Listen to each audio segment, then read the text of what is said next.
Welcome back. नाज़रीन, तहरीक इंसाफ एक बार फिर दावा कर रही है कि एहतजाजी तहरीक का मुकम्मल प्लान जो है वो तैयार है। तंजीम साजी मुकम्मल हो चुकी है और कारकुन भी मुतारिक हैं। लेकिन सवाल वही है, अगर सब कुछ तैयार है तो फिर अमली आगाज़ कब होगा? दूसरी तरफ एक और बड़ा सवाल भी खड़ा है, अगर पार्टी की अपनी क़यादत ही बानी PTI तक बाकायदा रसाई हासिल नहीं कर पा रही, मुलाकातें नहीं हो रही, तो फिर एहतजाजी हिकमत अमली और सियासी फ़ैसले आखिर किस तरह आगे बढ़ेंगे? उधर खैबर पख्तूनख्वा का मुतनाज़ा मराती बिल शदीद तनकीद के बाद वापस तो ले लिया गया, लेकिन क्या सिर्फ बिल वापस लेने से सियासी नुकसान भी ख़त्म हो जाएगा? और अगर दूसरे सूबों में भी ऐसी मरात मौजूद हैं तो क्या तहरीक इंसाफ ने भी वही रास्ता अख्तियार किया जिस पर वो बरसों तनकीद करती रही? और एक सवाल अपोजिशन से भी है, अगर ये बिल इतना ही मुतनाज़ था तो जब ये असम्बली से मंजूर हुआ और फिर कानून बना, उस वक्त ऐवान के अंदर मौसर आवाज़ क्यों नहीं उठी?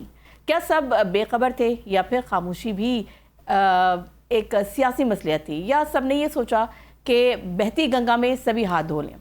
तो क्या तहरीक इंसाफ वाकई एक बड़ी तहरीक के लिए तैयार है, या इस वक्त उसे अपनी ही अंदरूनी सियासत और अपने ही बयानी का इम्तहान दरपेश है? आज इन्हीं सवालात पर बात करेंगे। मेरे साथ मेरे मौजूद मेहमान मौजूद हैं। Let me introduce my guest. मेरे साथ PTI से हमें ज्वाइन कर रहे हैं डॉक्टर शफकत अयाज, जो कि मामून खुसूसी बराए वज़ीर आला KP, और साथ ही साथ हमें ज्वाइन किया है अरबाब खज़र हयात, इनका ताल्लुक PMLN से है, एडिशनल सेक्रेटरी इंफॉर्मेशन KP। आप दोनों मेहमानों का बहुत शुक्रिया, आप लोगों के कीमती वक्त का शुक्रिया, दोनों को वेलकम कहेंगे शो में। डॉक्टर शफकत अयाज साहब, आपसे गुफ्तगू का आगाज़ कर लेते हैं। शफकत साहब, आप लोग मुसलसल कह रहे हैं कि एहतजाजी तहरीक का मुकम्मल प्लान जो है वो तैयार है, तंजीम साजी भी मुकम्मल हो रही है, बकौल आप लोगों के कारकुन भी बड़े मुतहरिक हैं, तो सर ये जो ऐलान है वो बहुत ज़्यादा हो रहे हैं, या अमली पेशरफ भी कहीं नज़र आएगी? आखिर तारीख देने में हिचकिचाहट क्यों है? अलीमा बीबी तो कह रही हैं कि जी बानी PTI का ये उन्होंने अक्टूबर में उन्होंने कहा था एहतजाजी तहरीक चलाने के लिए, लेकिन ये प्लान अगर तैयार है तो उसकी आप लोग कोई डेट अनाउंस क्यों नहीं कर रहे? बिस्मिल्लाहिर्रहमानिर्रहीम। पहली बात तो ये है कि नो डाउट आपने जो बात की कि अगर लीडरशिप के साथ मुलाकात नहीं होती तो किस तरह हम जो है एहतजाज की कॉल देंगे या किस तरह देंगे और कहाँ से देंगे। आपकी बात यहाँ तक ठीक है, और इसलिए हम जो है बार बार कोशिश कर रहे हैं कि हमारी मुलाकात जो है वो CM खान साहब के साथ हो, ताकि हमें पता चले कि हमने किस डायरेक्शन में जाना है और किस तरह जाना है।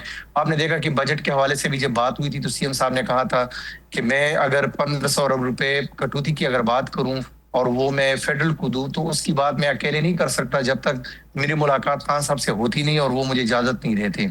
जिस तरह पीपल पार्टी और मुस्लिम लीग जो है अपनी लीडरशिप से मुलाकातें करती है, तो हम हमारी जो तैयारियां हैं वो तो शुरू दिन से आपको पता है कि हम तैयार हैं। हमने पिछले साल अगर आपको याद हो नवंबर में, उससे पहले अक्टूबर में, यानी कि तकरीबन कोई 2 महीनों में हम 3 दफा इस्लामाबाद का रुख कर चुके थे। लेकिन आपने देखा कि हमारे ऊपर एक इल्जाम लगता है कि शायद हम परतशद्दुद एहतजाजों पे बिलीव रखते हैं। तो CM साहब जो है और हमारी बाकी लीडरशिप वो ये चाहती है कि ये जो हमारे ऊपर इल्जाम लगते हैं, हम ये इल्जाम में इन लोगों को एक्सपोज करें कि हम जो है कभी भी इंतशार नहीं चाहते। हम हमेशा चाहते हैं कि हम रियासतों के साथ चल के इस पाकिस्तान के लिए काम कर सकें।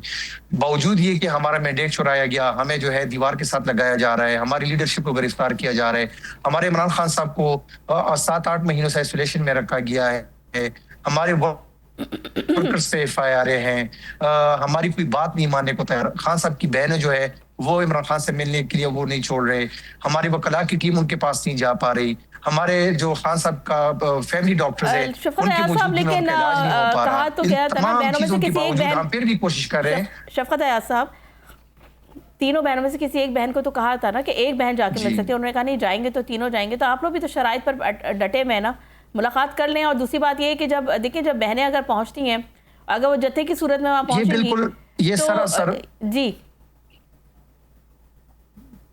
देखिए ये सरासर झूठ है। पहली बात तो ये कि इससे पहले नौरीन साहिबाना जो है 2 दफा मेरे सामने वहां पे SHO को कहा, इस लास्ट ट्यूसडे को भी कहा कि मैं वक्त से पहले आई हूँ, अगर आपने मुलाकात करानी है तो मुलाकात कराएं।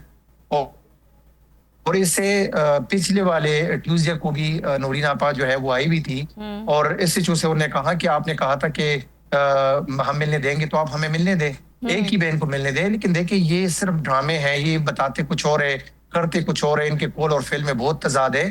चलिए ठीक है, फिर शामिल गुफ्तगू कर लेते हैं अरबाब हयात साहब को, क्योंकि वो जाहिर सी बात है हुकूमत की नुमाइंदगी कर रहे हैं, PMLN से ताल्लुक़ है, एडिशनल सेक्रेटरी इंफॉर्मेशन भी हैं। अरबाब साहब, क्या आप, जाहिर सी बात है आप गुफ्तगू सुन रहे हैं डॉक्टर शफकत हयात साहब की, आप वाकई समझते हैं कि PTI इस बार भी कोई मौसर एहतजाज खड़ा नहीं कर पाएगी, या हुकूमत बैकग्राउंड में मुमकिन तहरीक से निपटने की पहले ही कोई तैयारी कर रखी है आप लोगों ने? दूसरी बात है कि जो अभी शफकत साहब कह रहे हैं कि आप लोग कहते कुछ हैं करते कुछ हैं, क्या मामला है सर, ज़रा बता दीजिएगा।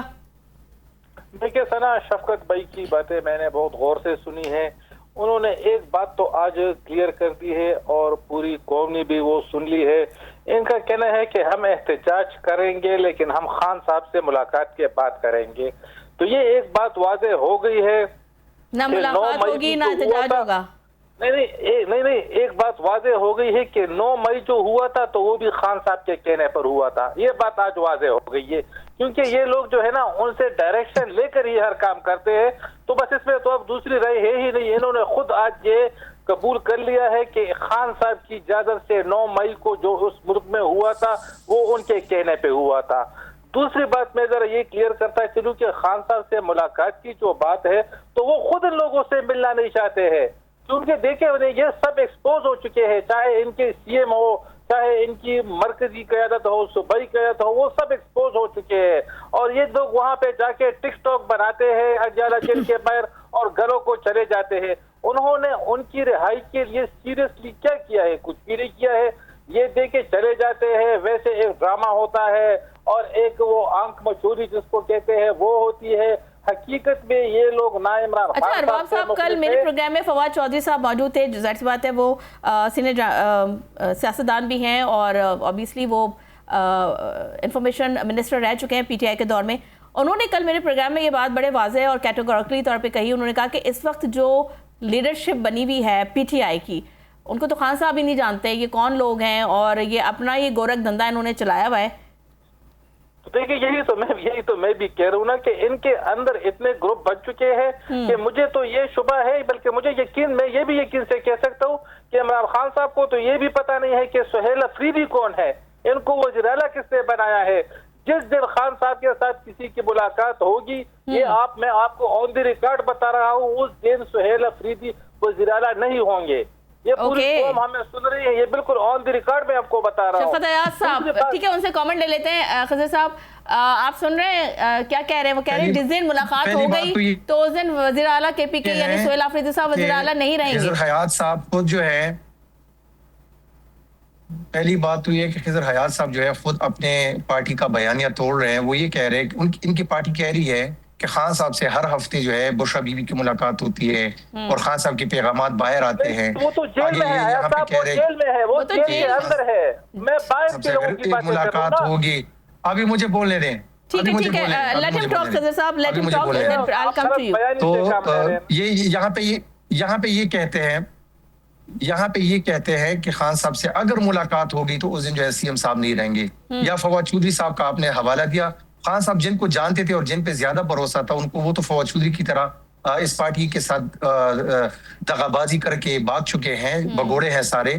तो खान साहब तो वो स्टेयर को जो जानते थे, जिनको मिनिस्टर दी गई थी, जिनको ये पूरी पार्टी दी गई थी, वो तो सारे धोखा करके लेकिन जो अभी मौजूदा जो क़यादत है डॉक्टर शफकत साहब, जो इस वक्त मौजूदा क़यादत है आपकी, वो भी तो आपस में एक पेज पर नहीं है आप लोग, क्योंकि आप ही के लोग आप ही के खिलाफ एहतजाज की कॉल भी देते हैं, आप ही के खिलाफ आप ही के लोग एहतजाज की रैली निकालने की भी बात कर रहे होते हैं। दूसरी जानिब जुनैद अकबर जो है वो कहते हैं कि जो बानी PTI है, सवाल सुन लीजिए, बानी PTI ने उन्हें तंजीम साजी की हिदायत दी थी, लेकिन दूसरी तरफ ये तासुर भी है कि अपनी ही क़यादत के बानी PTI तक रसाई मुश्किल हो चुकी है। तो आखिर पार्टी चलेगी हिदायत पर या मुलाकातों के बगैर अंदाजों पर?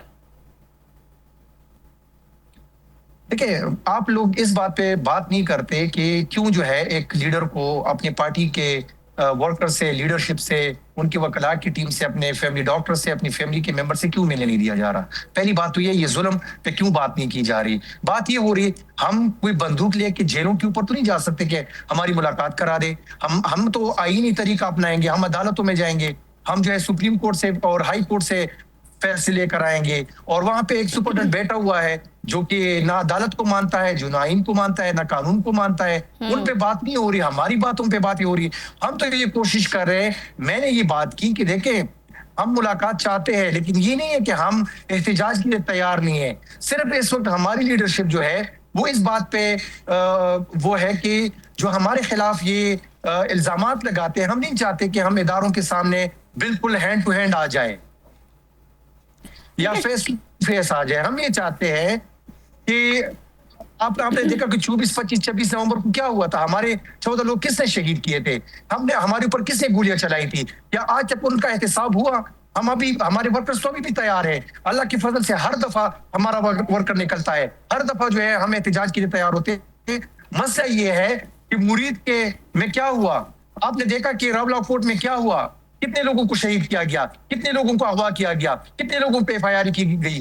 तो ये हमारे मुल्क के आईन और कानून को कोई मान ही नहीं रहा। आर्टिकल 15 और 19 पे कौन अमल कर रहे हैं और 16 पे? सच बोले, कौम को सच बताएं। शफकत साहब देखिए, रही बात बहनों से पे या आप लोग पे जो पाबंदी, देखिए मुलाकातें तो हो रही थी ना, लेकिन मुलाकातें क्यों रुकी वो आपको भी पता है, सबको पता है कि जाहिर सी बात है कि खान साहब की बहनों ने जिस तरह के बयानात दिए और जिस तरह के बयान उन्होंने इंडियन मीडिया पे बैठ के किए, तो उसके बाद ही ऑब्वियसली इस पे पाबंदियां आई की गई। जवाब मैं दे दूंगा इसका। जी खजर साहब, जी कमेंट कीजिएगा, योर टेक सर। देखिए ना, इनकी जो खान साहब से मुलाकात होती है, जो भी बाहर निकलता था वो एक अलग बयानिया लेकर निकलता था। मुझे ये भी याद है कि जब जो वज़ीर आला थे गंडापुर साहब, वो जेल से निकले, उन्होंने यहाँ पर आकर पिशावर का जो अरबाब नियाज स्टेडियम है उसका नाम इमरान खान स्टेडियम ऐलान कर दिया। हालांकि इमरान खान साहब की बहनों ने खुद जेल से बाहर निकलकर ये बयान दिया था कि खान साहब कह रहे कि मेरे नाम पे किसी किस्म का स्टेडियम या कोई चीज नहीं होगी। उसके बावजूद पिशावर में जो है स्टेडियम पर नाम बदल दिया। इसके अलावा जो है ना, जब इनकी मरकजी क़यादत मिलती थी वो एक दूसरा बयानिया लेकर बाहर निकलती थी, जब दोस्त से बात मिलते थे वो बाहर निकलकर तीसरा बयानिया लेकर निकलते थे। तो देखिए, ये पाकिस्तान है, कोई बनाना रिपब्लिक तो नहीं है कि यहाँ पर आप बाहर निकलकर मुल्क की मुफाद में जो बातें इमरान खान के नाम की फिक्र है, ये नहीं बता रहे कि वहाँ पे मरियम नवाज जो है ठेले पे उनकी तस्वीर, कब्जे पे उनकी तस्वीर, रच्छे पे उनकी तस्वीर, दुकान पे उनकी तस्वीर, होटल पे उनकी तस्वीर। ऐसी जगह तो बताएं जहाँ पे मरियम नवाज तरह की बातें करें। इमरान खान तो एक लीडर, वो कह रहे हैं कि मेरी तस्वीर और मेरा नाम नहीं होना चाहिए क्योंकि उस पर बारी बारी बात करें। I request both of you, कर दिया गया है। अपनी अपनी बारे में बात कीजिए। कांडी उनको अपना मौक़िफ़ देने दीजिए, मैं फिर आपकी तरफ आती हूँ। अच्छा, ये ज़रा मैं जानना चाहूँगी कि ज़ाहिर मुलाकातों के ऊपर ये बात हो गई, आप लोग ऑब्वियसली आपका एक अलग नैरेटिव है, हुकूमत का एक अलग नैरेटिव है, लेकिन ज़रा थोड़ा सा इस पर लबकुशाई करना पसंद फरमाएंगे शफकत साहब के खैबर पख्तूनख्वा का जो ये पाकिस्तान प्रिविलेज का जो बिल पहले मंजूर हुआ, फिर शदीद तनकीद के बाद वापस लेना आप लोगों को पड़ा, तो ये गलती थी, जल्दबाजी थी, या फिर अवामी रद्दमल देखकर जो आप लोगों ने यू टर्न लिया, और अगर कोई रद्दमल नहीं आता तो फिर आपने सोचा कि चलो ठीक है हम भी इस बहती गंगा में क्यों ना हाथ धो लें? अच्छा, मुझे इसमें आपने 2 मिनट देने ताकि मैं प्रॉपर्ली बात को अपना कम्युनिकेट कर सकूं। पहली बात तो ये है कि आपको पता है कि 1988 का जो प्रिविलेजेस एक्ट था और इसी तरह पंजाब का 1974 का था, तो उसमें ये सारी चीजें जो इस वक्त तरमीम का हिस्सा बनी है, ये सारी उस वक्त के 90% वही चीजें हैं। 2-3 चीजों में इजाफा किया गया था जिसपे आपको पता है कि हमारे वर्कर जो है वो कभी भी इस तरह की चीज नहीं चाहते, क्योंकि वो चाहते हैं कि अगर इमरान खान अंदर है तो इस तरह की चीजें क्यों आ रही है सामने। और उसी चीज पे अमल करते हुए CM साहब ने उसको रोका भी और उन्होंने कहा कि इस पे डिबेट होगी, ताकि क्योंकि देखें एक होता है हुकूमत जो है कैबिनेट से किसी चीज की अप्रूवल देते हैं, और एक होती है असेंबली के फ्लोर पे किसी चीज को डिस्कस करना, और कैबिनेट की 2 अलग चीजें हैं। अब ये जो 2-3 चीजों में इजाफा किया गया है, ना ये PTI की किसी मेंबर ने उठाया है, ना ये करारदाद किसी PTI के मेंबर ने पेश की थी। ये करारदाद, ये जो ब्लू पासपोर्ट के हवाले से बात की गई थी, इसमें सिर्फ हमारी हुकूमत को रगड़ दिया जा रहा है।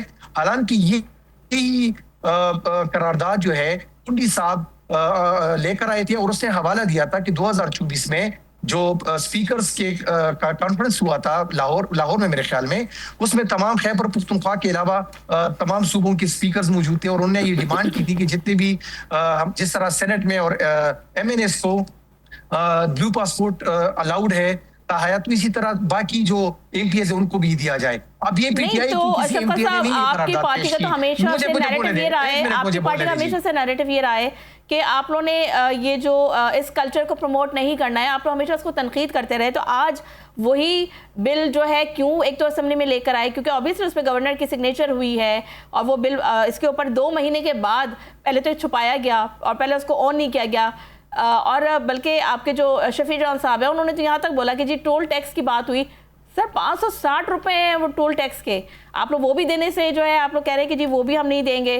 तो ये सारी चीजें ये देखें आप इन सब बातों में, मैं वही आपको कह रहा हूँ, आपने क्या प्रिविलेजेस एक्ट 1974 जो पंजाब पे वो आपने पढ़ा है? नहीं तो सर अगर एक चीज गलत हो रही है तो बिल्कुल पढ़ा है, अगर वहां पे गलत हो रहे तो आप लोग भी गलत करेंगे। नहीं मैं सिर्फ कुछ मैं मेरी बात तो से मैं कुछ और कि मैं ये कह रहा हूँ कि अगर कोई चीज गलत थी तो ये आज तक क्यों होती रही है। मैं ये कह रहा हूँ कि 1974 से लेके आज तक 2026 तक ये चीजें क्यों होती रही है। 90% जो इस वक्त तरमीम का हिस्सा है वो अभी तक होती रही है और आज भी हो रही है। मैं ये कह रहा हूँ 2 चीजों में, जो ब्लू पासपोर्ट था ताहयात, हम कह रहे कि नहीं, अगर ये नहीं होना चाहिए तो इसको रिजेक्ट किया जाए।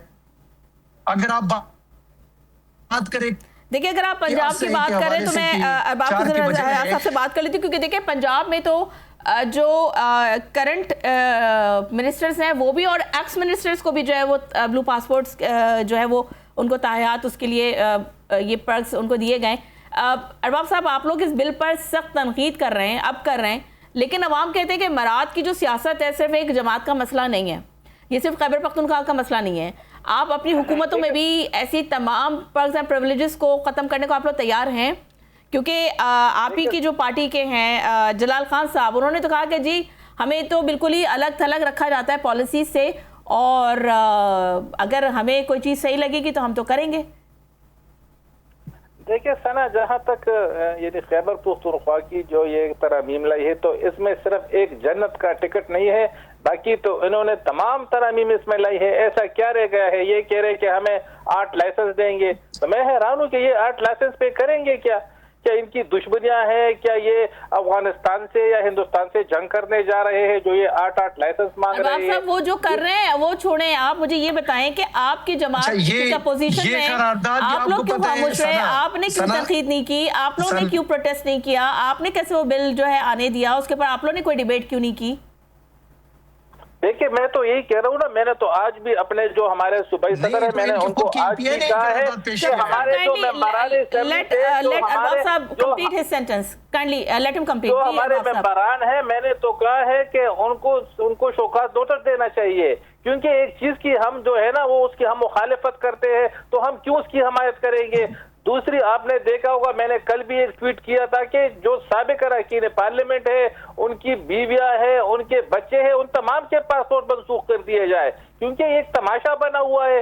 देखिए आपको ब्लू पासपोर्ट जब आप MPA हो या MNA हो, 5 साल आपकी टर्नओवर है, बस आपको मिलेगा। अब ये तो नहीं कि पूरे खानदान के लिए ये देंगे। फिर आपने देखा कि वो इकबाल के साथ होता तो यही आया है ना, सिंध में भी पंजाब में भी होता तो यही आया है। गलत है ना, तो देखिए मैं तो गलत इसको आप जरा अपनी पार्टी पर इसको एंडोर्स करेंगे अरबाब साहब? हमें जलाल खान साहब को मैं आपको सर जलाल खान साहब का मैं आपको बता देती हूँ, जो उन्होंने ट्विटर पे, मुझे पता है उनकी मेरे साथ बात हुई थी, जो मुझे सारा पता है। तो फिर सर वो तो ये कह रहे हैं कि पार्टी बयानिया का पता ही नहीं बताया नहीं जाता, अल्लाह के सारे सूबे को मुस्लिम लीग में छोड़ा हुआ है, उसके अरकान को छोड़ा हुआ है, फिर हमें जो बेहतर लगेगा हम वही करेंगे। तो उन्होंने यानी इसका मतलब है कि वो इस बिल के पास होने में उनकी भी हिमायत शामिल थी। देखिए हमारी पीपल्स पार्टी भी थी, मुस्लिम लीग नून के अरकान भी थे, हम अपनी पार्टी के अरकान से हम उनको शोकाज नोटिस देने जा रहे हैं, हमसे जवाब तलबी करेंगे, बाकी किसी की पार्टी के साथ हमारा काम नहीं है। लेकिन मैं ये हैरान हूँ कि चले हम बहुत बुरे हैं, हमने इस मुल्क के साथ बहुत बुरा किया है, लेकिन ये लोग तो दूध की वो धुले हुए हैं। ये तो कह रहे थे कि हम इन चीजों की मुखालिफत करेंगे, हम VIP कल्चर खत्म करेंगे, तो ये लोग तो उससे भी बढ़कर सब कुछ अपने लिए कर रहे हैं। मैं ये टोल टैक्स जो दे है, कभी कह रहे कि हमें पता नहीं, मुझे इस पे जवाब जी मैं आया साहब आप मेरी बात जरा सुन लेना। यहाँ पर देखिए खैबर पुख्तूनख्वा जल रहा है, खैबर पुख्तूनख्वा जो है ना वो हम आए रोज लाशें उठा कर थक गए हैं। दहशतगर्दी की तरफ आपकी तवज्जो नहीं है कि उसके लिए आप क्या कर रहे हैं। 53 खरब रुपए इस सूबे को मिल चुके हैं अब तक, 53 खरब, उसका कुछ हिसाब किताब नहीं है। और यहाँ पर अपने लिए मराहत के पीछे आप लोग पड़े हुए, तो देखिए इस तरह तो नहीं चलेगा ना। ये कौम है, कौम आपका एहतसाब करेगी, कौम खामोश नहीं बैठेगी। और आपने देखे ना, ये तो कह रहे कि हमारे साथ जुल्म हो रहे, तो जुल्म तो हमारे साथ हुआ था जब इमरान खान साहब वज़ीर आज़म थे। कभी मरियम नवाज को जेल में डालते थे, कभी राना सनाउल्लाह को जेल में डालते थे, कभी ख्वाजा साद रफीक को, कभी शहबाज शरीफ साहब को, कभी किसको, वैसे उनको पकड़कर जेलों में एहतसाब के नाम पर डालते थे। हमने तो इनके साथ ऐसा कुछ भी नहीं किया है। तो देखिए अपने गिरफ्तार। ठीक है शफकत साहब, जी शफकत साहब, आपने बरसों अच्छा साहब सादगी और वीआईपी कल्चर जो भी अभी मैंने कहा आप लोग उसके खिलाफ सियासत की आप लोगों ने, बाकायदा ऑब्वियसली खान साहब के भी बयान मौजूद हैं। तो शफकत साहब, क्या ये बिल आपके अपने बयान से टकराव नहीं रखता?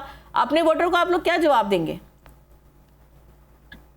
ठीक है, मैं उस पे आ रहा हूँ। मैं उस पे आप जरा खिजर साहब से पूछ ले कि आपकी सूबाई असेंबली में कितनी एमपीएज हैं, सिर्फ इतना तादाद बता दें, कितने एमपीएज हैं खिजर साहब?